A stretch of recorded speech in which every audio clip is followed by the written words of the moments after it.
Respected Swamiji,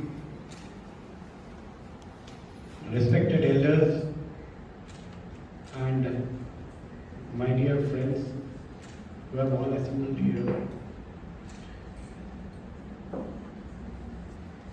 I studied in Ramakrishna Mission School. I studied in Ramakrishna Mission College. I am a product of the teachings of Bhagavan Sri Ramakrishna Paramahansa,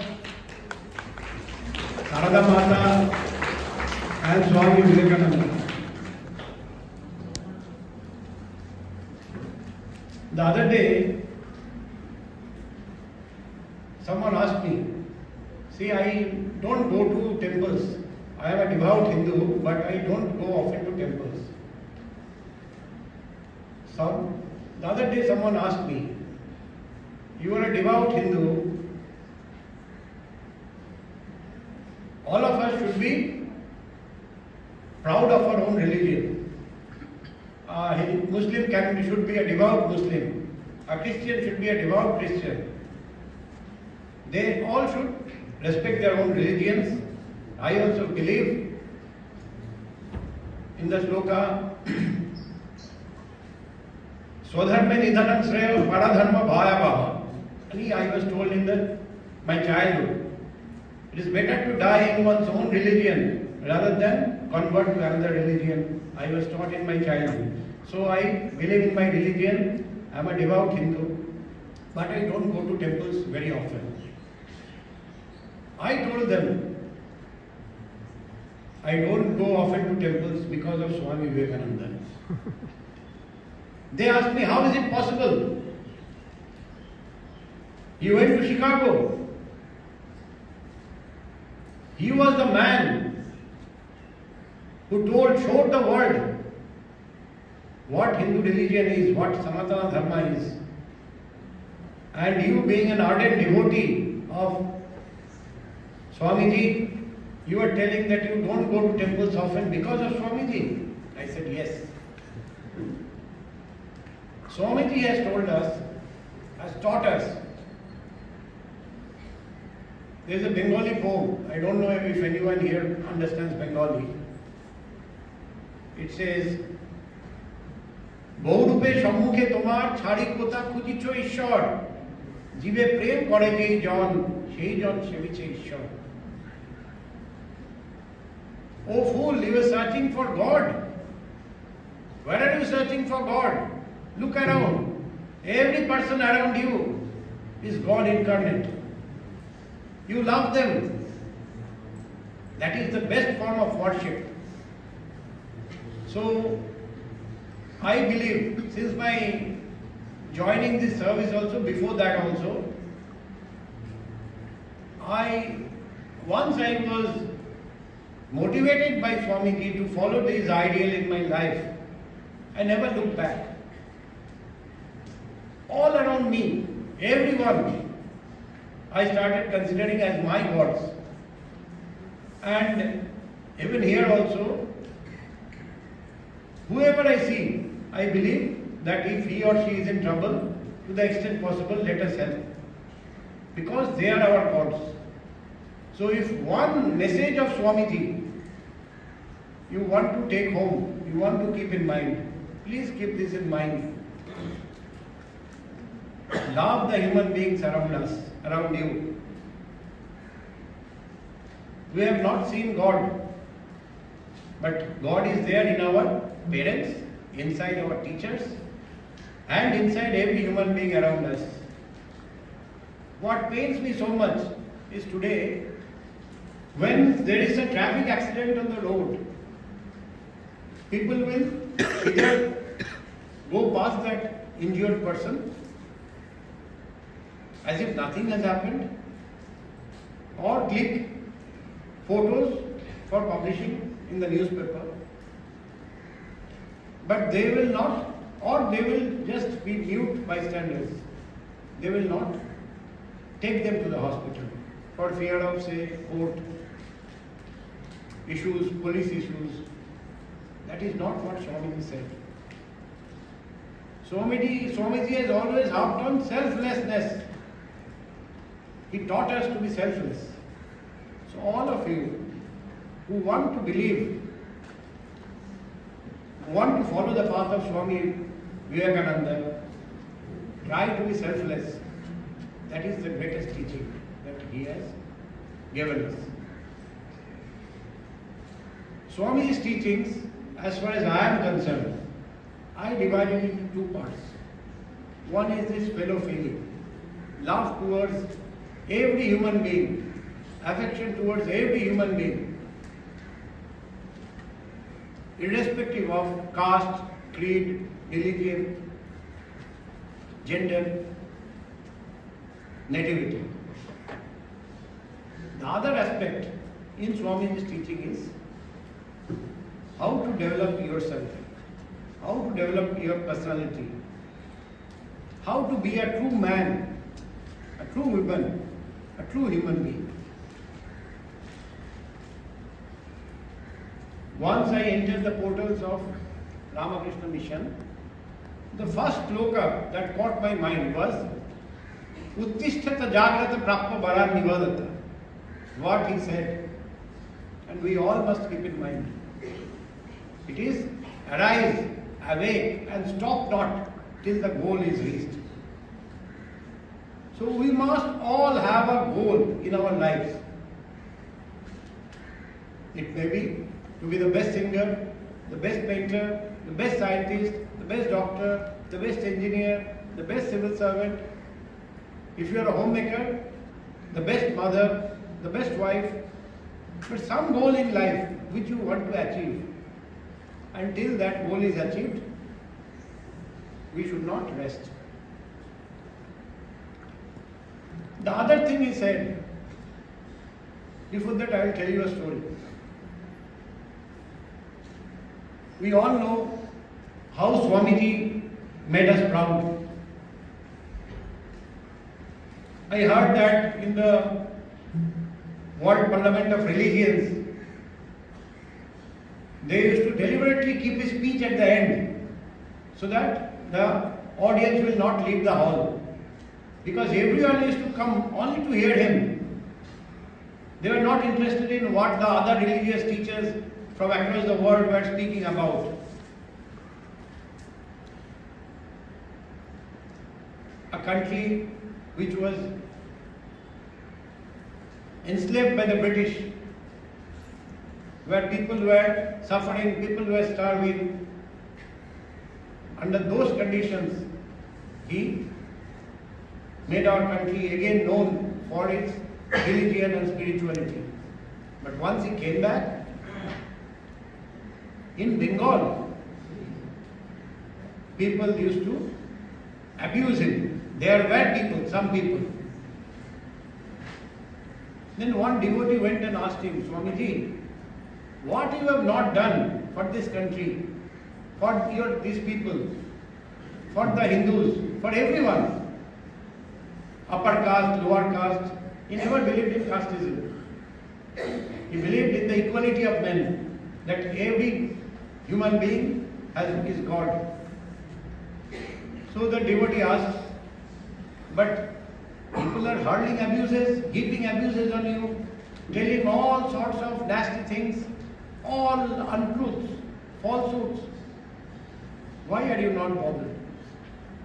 And he uttered a few Hindi words which are very relevant for all of us. I am now talking about personality development. For all the young people, he said, जब हाथी चले बाजार में कुत्ते भूखे हजार में. He spoke these exact words. The inner meaning of this is, it is something similar to what Rabindranath Tagore had said. যদি তোর ডাক শুনে কেউ না আসে তবে একলা চলো রে. We have all heard of একলা চলো রে. So, you should never deviate from your path. You do what you feel is right, what is just, what is correct. Don't bother about public reaction. Some public will always tell bad things about you. Some public will always abuse you. Some of them will always find fault in you. Don't bother.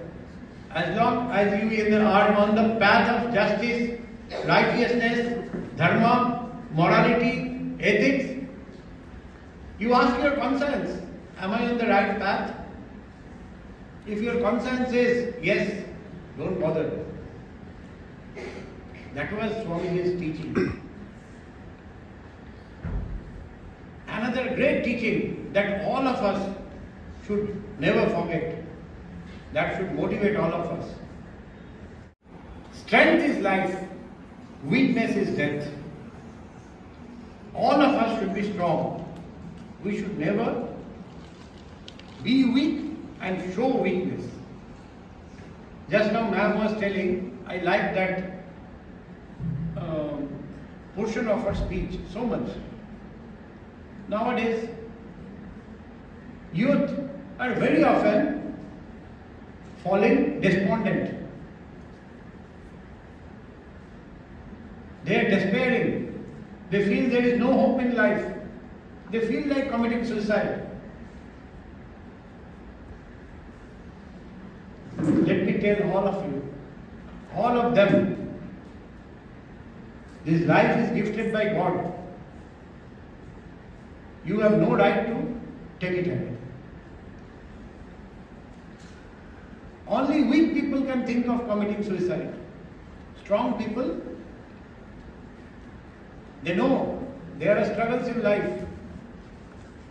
But every failure is a stepping stone to success.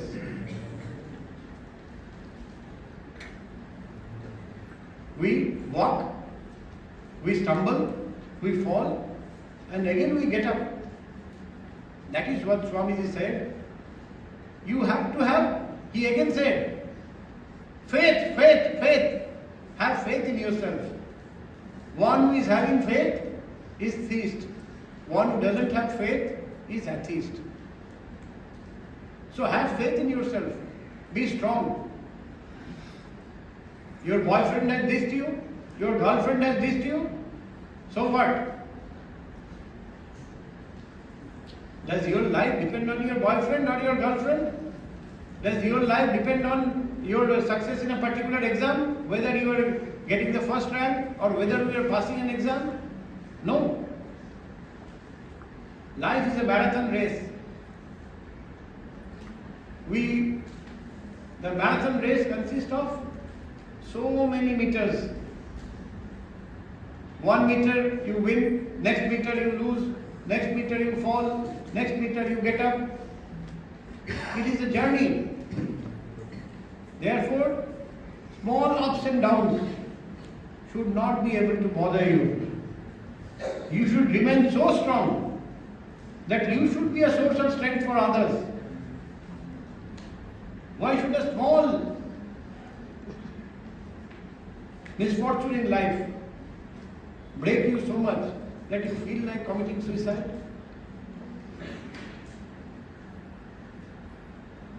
Yesterday one girl came to me. She said, if I can't marry that boy, there is no use of me living. I asked her, how can your life be having a single point agenda that I marry that boy will decide whether I live or die? Are you so weak? That is the danger that today's children, many of them are facing.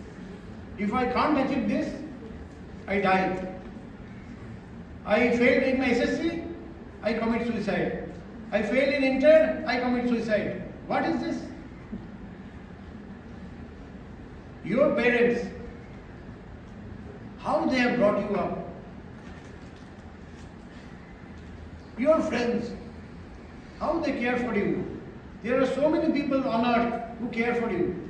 Why should you harbor such thoughts?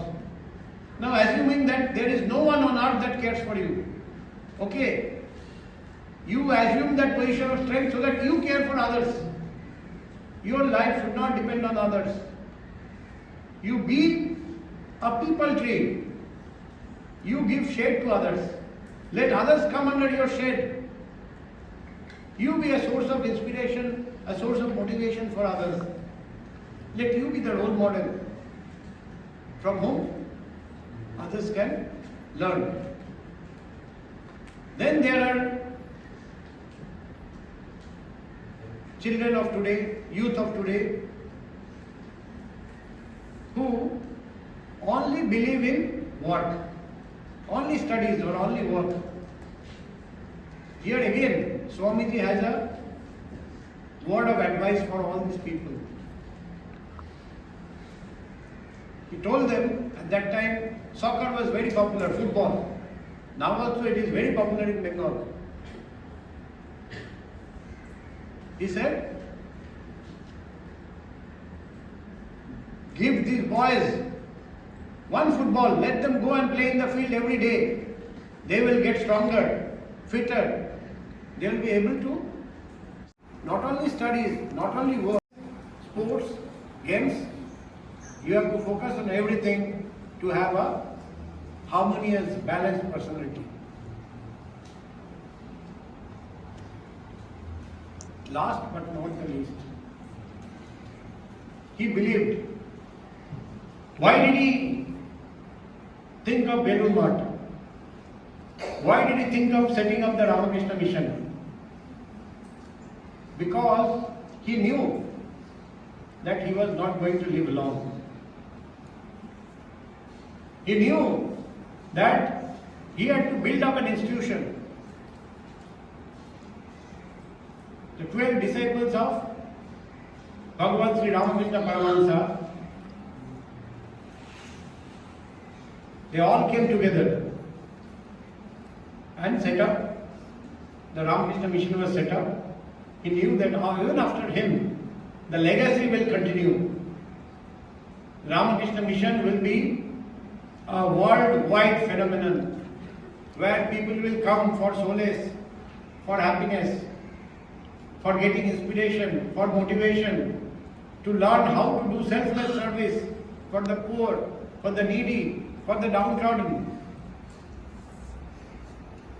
And now, what was, he has sown one seed.